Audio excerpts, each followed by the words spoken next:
They assumed they'd pinned an ordinary black man, but in a twist he was a shadow operative from a secret service, and the impending revelation was poised to shatter their carefully laid plans. The highway lay hushed, disturbed only by the soft drone of distant engines. It was an hour when few dared to roam unless compelled by fate. Along a dim stretch in Birmingham, Alabama, a determined man in his late 30s guided his sleek Obsidian SUV. His grip on the wheel was unyielding and his eyes, honed by past encounters, betrayed nothing, even as he had faced midnight interrogations before. Yet tonight, an undercurrent of unease stirred deep within him. Suddenly, piercing lights burst onto the scene. A police cruiser pulled up behind him, its siren shrieking a single, deliberate note that spoke volumes. Glancing into his mirror, he exhaled slowly, signaling as he eased onto the shoulder, every action performed by the book. Inside the cruiser, Officers Clayton and Reynolds exchanged a silent, knowing glance. "He fits the profile," Reynolds murmured while reaching for his radio, as Clayton smirked and declared, "Doesn't matter, let's see what we uncover." They alighted with measured, deliberate steps. One officer tapped his flashlight against his palm before directing its beam straight to the driver's window. The man inside remained unruffled, rolling down the glass with both hands firmly on the wheel. "Evening, officer, what's the trouble?" inquired Clayton, his tone flat yet his eyes revealing a verdict already cast. The driver reached for his glove compartment when Reynolds interjected coolly, "Mind if I," with his hand hovering near his holster. As the SUV's interior light flickered on, he silently produced his documents and passed them over without a word. Clayton scrutinized the license and asked, "Where are you headed at this hour?" The reply came evenly, "Home." Reynolds then swept his light across the passenger seat and the back, insinuating that he'd been speeding, but that was a blatant falsehood. He had maintained the exact speed limit, both he and they knew it well. The man did not contest, he only watched, listened, and waited. With a click of his tongue, Clayton stepped back and exited the vehicle, prompting the man to react with only a subtle shift of his eyes, as if to ask, "Is there a reason for that?" Meanwhile, Reynolds' grip on his holster tightened in silent accusation. "You resisting?" He sighed. This scenario was all too familiar, yet he couldn't fathom the magnitude of what was about to unfold. Something was amiss. These officers weren't merely seeking a trivial infraction, they were hunting for a pretext to escalate.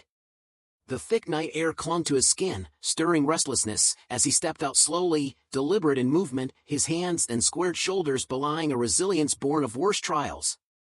He steadied his breathing. Officer Clayton circled him like a predator sizing up its quarry, while Reynolds lingered by the open driver's door, eyes combing the interior. "You got anything illegal in the car?" Clayton asked, his voice polished with a veneer of courtesy. "No," the man replied, calm yet firm. "You sure?" "I'm sure," Reynolds murmured with a soft chuckle, then added, "Mind if we take a look?" And, as if scripted, there it was. He knew the rigged game all too well. Refuse, and they'd manufacture charges. Comply, and they'd conjure evidence from nowhere. "I don't consent to any search," he stated evenly. Clayton clicked his tongue. "See, that's interesting, we've got probable cause." Reynolds leaned into the car, reaching beneath the driver's seat. Though his body partially obscured the view, the man caught the faint jerk of his elbow, as if furtively tucking something away, before Reynolds retracted his hand to reveal a small bag of white powder held between his fingers. A twisted gleam lit Clayton's face as he remarked, well, what do we have here?" The man's eyes darted from the bag to the officers, his pulse surged, not with fear but with cold, calculated fury, for he understood the injustice of the ploy, while they remained oblivious to the enemy they had ensnared. Clayton grinned. "Looks like we've got ourselves a little problem." Reynolds snapped the cuffs onto him, too tight for comfort, and began the recitation of rights. "You have the right to remain silent," though his tone was devoid of genuine gravity, merely routine, almost farcical. The man's jaw clenched as they forced him against his SUV's hood. He was trained for moments like this, capable of disarming them in seconds, but not now. "Anything you say can and will be used against you in a court of law," they intoned, their words blurring as he stared at the planted evidence in Reynolds' hand, his mind already whirring with his next move. For what they failed to grasp was that he wasn't expendable, they had just committed the gravest error of their careers. They believed they'd won, that this conquest would be effortless, yet they had no inkling that the true battle was only beginning. The biting steel of the cuffs dug into his wrists as they shoved him into the squad car, the door slammed shut with finality, echoing like a gavel. He stared straight ahead, expression unreadable. Years of rigorous training had honed his control over body, emotion, and instinct, the only shield preventing him from unleashing words that might worsen his plight. Outside, Clayton and Reynolds exchanged a quiet laugh, satisfied with what they saw as just another statistic, another easy arrest. Reynolds leaned against the car, shaking his head, murmuring, "Guy thought he was slick." Clayton snorted, "He's about to learn real fast how things work around here." They assumed it was merely another routine stop, a case of yet another man whose pleas would be dismissed, another file to vanish under the radar. They couldn't have been more mistaken. As his vehicle pulled away, he watched the city's neon glow flicker against the glass. He held the power to dismantle their entire operation with a single phone call, yet he waited, hungry to probe just how deep this deception ran, and that journey began by playing the very role they expected him to. At the station, the process raced on: fingerprints, mug shot, the whole predetermined routine. "Full name?" the desk officer asked, barely glancing up. He toyed with a fabricated alias that would mean nothing, but then he remembered who he was up against. Speaking his real name would trigger alarms in places these cops couldn't imagine. So he remained silent. The officer sighed and turned to Clayton. "No ID," to which Clayton shrugged. "Guy refused to give us anything, it's a lazy lie." In a system engineered to trust such falsehoods over a man like him, it mattered little. He was unceremoniously dumped into a holding cell. The heavy cell door clanged shut behind him. Other men slumped against cold walls, some gazing listlessly at the floor, some appearing as if they'd been there for hours, others for days. A younger inmate with weary eyes asked softly, "What did they get you for?" He exhaled slowly, dismissing the question, knowing that by morning the entire station would be turned upside down. Yet tonight, they slumbered soundly, unaware of the coming storm. Inside a packed courtroom, reporters filled every bench, cameras flashing and microphones at the ready. A case like this would rarely seize headlines, just another so-called drug bust, yet this one had ignited a blaze. The prosecution stood confidently. The district attorney, a man whose career was built on harsh sentences, straightened his tie with a smug air, convinced the case was in the bag. At the defense table, the accused sat with his wrists freed yet his body as still and controlled as a statue. He had been waiting for this moment. Officers Clayton and Reynolds took their seats a few rows back, arms folded, eyes sharp yet relaxed, as if they had nothing to fear. Then the judge entered, the jury took their places, and the trial commenced.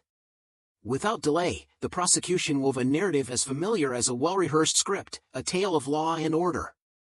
The district attorney's even, authoritative tone declared that these officers had done their duty by removing an illicit substance from the streets, and now, gesturing toward the accused as if exposing rot, insisted the defendant was the true victim. The jury listened, nodding in measured agreement, though a few cast unreadable glances at the accused. Next came the so-called evidence, a bag of powder, with reports nearly identical as if copied from the same template, and body cam footage that was mysteriously unavailable due to a technical glitch. A murmur swept through the crowd, only to be silenced as the district attorney methodically laid out the arrest, the findings, and the man's refusal to give his name at the station, a detail he believed sealed the defendant's doom. Then rose a tall, composed defense attorney, an unexpected figure in such cases. Without haste or argument, she let the courtroom settle before locking eyes with the jury and asking, "Do you believe in coincidences?" A heavy silence followed, punctuated by the district attorney's disapproving frown. She then gestured toward the officers and added, "Because these men would very much like you to believe so," her smile chillingly devoid of warmth. The atmosphere stiffened as if on the brink of transformation, and none present were prepared for what came next. The tension thickened.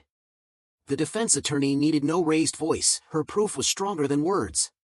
Approaching the table, she retrieved a folder and slowly unfolded its contents, every eye on her as she proclaimed, "You've heard the prosecution's version, now let's talk facts." Turning to the judge, she stated, "Your Honor, we have new evidence that directly contradicts the officer's statements, evidence obtained lawfully and entirely relevant to this case." The judge, a seasoned man with piercing eyes, leaned forward as she continued, nodding before addressing the prosecution directly. The defense would like to enter into evidence a series of classified documents recently declassified by order of the Central Intelligence Agency. A ripple coursed through the courtroom, the district attorney's face contorted with confusion, and for the first time, uncertainty danced across his features. Clayton and Reynolds exchanged troubled glances, their confidence beginning to crack. The attorney pressed on, these documents confirm the true identity of the accused, not as a common criminal or drug courier, but as a deep-cover CIA operative engaged in a highly classified domestic intelligence case.